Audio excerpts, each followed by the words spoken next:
Today, we're taking a look at material wealth and high-end goods, but from a really counterintuitive angle. Very much so. Yeah. We're wading into this, seemingly glamorous world of luxury items, but the lens we're using, which comes from these sources, well, it's very cynical, very practical. The sources we've been given dive really deep into the surprising function of something like a 5-figure luxury handbag. And the argument presented is just so clear. These items aren't really about fashion or carrying your keys. They're designed to be highly efficient, almost preemptive social tools. A social tool.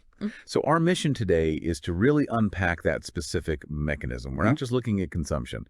We're analyzing how this kind of wealth operates as a deliberate, and you said it, effective social filter. And this is knowledge that can be a shortcut to understanding social dynamics. Yeah. We're going to unpack how this filter works for both the person carrying the item and, crucially, for the people viewing it. It is. It's such a powerful perspective because it shifts the focus entirely. The accessory isn't treated as like the end point of success. Right. It's the starting point of a really complex, immediate screening process that all happens without a single word. It's all nonverbal cues. Okay, so let's unpack this, starting with that foundational concept. The sources immediately define the luxury item as a proactive filter, one that screens out what they call low-value men instantly. Right. This is the first kind of brute force layer of defense. And to get this, you have to understand the source's model of male psychology in the dating world, which it's not emotional, it's not aesthetic. It is described as strictly transactional. The source views men not just as, visual creatures reacting to beauty, but as what they term instinctive accountants. What does that even mean in practice? It means they are constantly and often subconsciously calculating an ROI.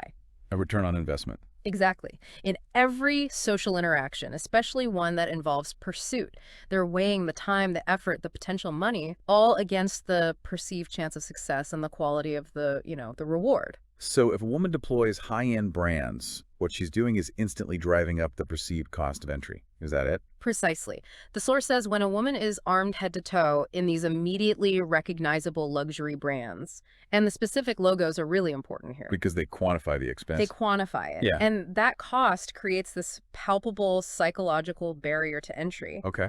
So for men who are maybe insecure or financially stretched or, just looking for the path of least resistance, that initial visual is just overwhelming. And what's so crucial here is that this calculation isn't even about the woman's actual value as a person. It's about the perceived hurdle. The instinctive accountant sees the cost and just calculates a high financial risk with, well, uncertain returns. It's going to demand more time, more effort than he's willing to commit right now. And the sources even detail the internal dialogue. This initial assessment forces insecure men to just stop. They stop before they even have to approach, before they can even be rejected. They withdraw themselves. It's a self-imposed withdrawal. They're thinking things like, she looks high maintenance, or that lifestyle is way beyond my current capability, or maybe just, I can't afford the effort this is going to require. It's a fascinating analysis because the luxury item, in this case, it's achieved its goal without a single word being spoken. Not one word. You can just imagine it, right? A guy spots a woman across a bar. His mental calculator immediately tallies the visible cost of her outfit. And if his own financial reality is incompatible with that, He just walks away. He pursues someone who looks less expensive. it's a preemptive rejection. He hasn't been turned down. He's preemptively rejected himself from the entire scenario.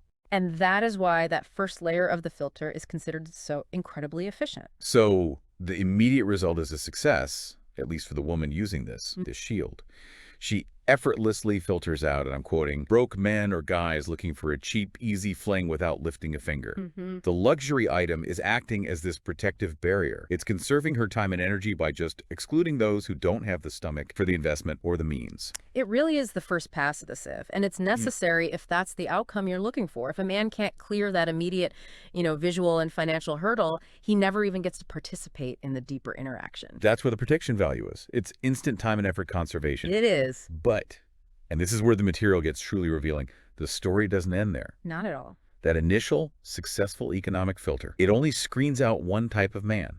And once a man has the financial means to ignore or, breach that initial wall, the luxury item stops being a protective filter. It fundamentally transforms. Yes, it becomes a rigorous test. That is the critical pivot in all of this source material for the so-called high-value man, the one who actually has the means, the status, the stability to just shrug off that initial expense. Right. The rules change completely. The cost it's just normalized for him. He isn't intimidated by a Chanel or an Hermes logo. That level of expense is just Tuesday afternoon for him. Okay, so if the cost isn't the barrier for this capable man, what is he looking for then? If money's no object, what's the metric? And just to clarify for everyone listening, how do the sources define this high-value man? Is it just about net worth? That is such an essential distinction to make. The sources define high value not just by a bank balance, but crucially by discernment. It's a sophisticated ability to read social signals, status, stability. This guy has seen enough expensive things to know that luxury items can be bought by people living on borrowed time or borrowed money. So he doesn't look at the price tag. He looks for congruence. Congruence. Okay, that's the core concept of this second-level filter. So what does that actually mean in this context? It's not about the logo. It's about the alignment of the expensive object with the overall reality of the person. You've got it. So is that high-end bag an expression of her successful life? Or is it a costume she's wearing to try and access a life she doesn't actually have? That is the exact question. Congruence determines whether the signal transmits class or insecurity. The high-value man is looking for consistency, across the board. The speech, the attitude, the environment she's in, her entire lifestyle has to harmonize with that item. Because if the expensive accessory is the only expensive thing about her, The signal breaks down instantly. let's really detail those two outcomes, because this is where the filter becomes truly ruthless. Right. And I think it provides the most valuable insight for you, the learner. Okay, let's start with outcome one, which is the ideal scenario. When the luxury aligns, this signals class. So if the woman carries that bag with genuine financial ease, with confidence, with abundance, it actually stops being the focus of the observer. It just becomes a subtle backdrop that amplifies her aura. The source calls this signaling true nobility. I find that use of the word nobility so telling. It's not about, like, aristocracy. No. It's about a state of psychological ownership. It means the luxury is secondary. Her internal confidence and stability are primary. The item just confirms an existing truth. It communicates that this level of financial access is her baseline. It's her standard environment. It doesn't look like a struggle or a massive expense or some peak achievement. It just looks like a natural, easy extension of her reality. And that confirms her value to the man with true discernment. Her value and her internal security. She's carrying the bag. The bag is not carrying her. It's seamless. A seamless blend. Okay, now let's pivot to outcome two. The one the source describes as the real trap. This is when the congruence breaks. Yes, and this is the scenario that provides the deepest lesson. We're talking about the woman who might have bought that accessory by, say, maxing out her credit cards or making a series of painful payments. All while her underlying reality, her housing, her career, her lifestyle is compromised. Exactly. So she's fundamentally separated the signal from the source. She successfully deployed the shield, but now she has to face the test. This is where that initial success becomes a profound critical failure. It's a huge failure. While she absolutely filtered out the broke men, she has now exposed a critical flaw, a lack of congruence and stability to the exact men she was hoping to attract. So contrast the perceptions for us. What does the capable man see in outcome two? To his eyes, that logo doesn't signal wealth. No, it signals instability. Wow. The item isn't a badge of honor. It's like a neon sign flashing psychological vulnerability and financial precariousness. The judgments described in the source are just, they're so cold, and they move beyond economics entirely. It becomes a character assessment. It does. The capable man reads the incongruence and thinks she doesn't know her place, meaning she is presenting a life she absolutely cannot sustain. And maybe even more importantly, she's trying to fill an inner void with material goods. Wait, so the capable man is using the luxury item as a shortcut, but not to determine if she's rich. He's using it to determine if she's stable. That's it. And instability is this massive red flag because it signals unpredictable behavior, high emotional maintenance, and maybe future financial demands that are all rooted in insecurity. Absolutely. It transforms the protective shield into a spotlight that just highlights every single inconsistency. That instinctive accountant is back, Right. But this time, he's not calculating the price of the bag. He's calculating the long-term emotional and resource cost of the person carrying it. And fragility or instability, that it's calculated as a very, very high cost. So if we connect this all back to the dual filter, the source has this really powerful synthesis, it says.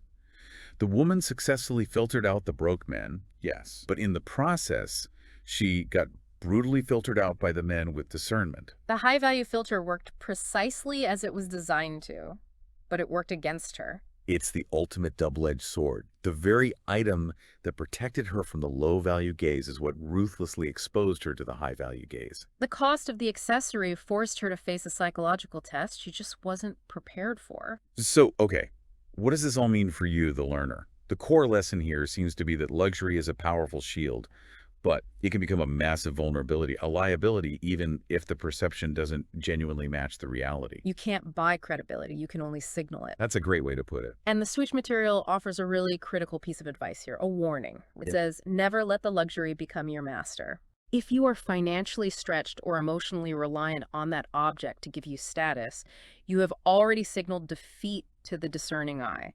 The item should protect your value, not define it. Because if you let the item become the master, you're chasing the signal instead of embodying the substance. And that chasing, that effort, that subtle look of anxiety about keeping up the facade, that is precisely what the discerning eye catches. True ease requires no effort. So the key takeaway here for anyone trying to really get this stuff quickly is the absolute primacy of internal signaling. Yes. The source states that the item only becomes a truly successful accessory, and this is a direct only when your eyes and attitude look more expensive than the logo on your bag. That's the ultimate mic drop, isn't it? The non-material qualities, the genuine confidence, the attitude of ease, the deep-seated stability, those are what make the material good an accessory instead of a crutch. Because if the logo is doing all the heavy lifting, the filter fails.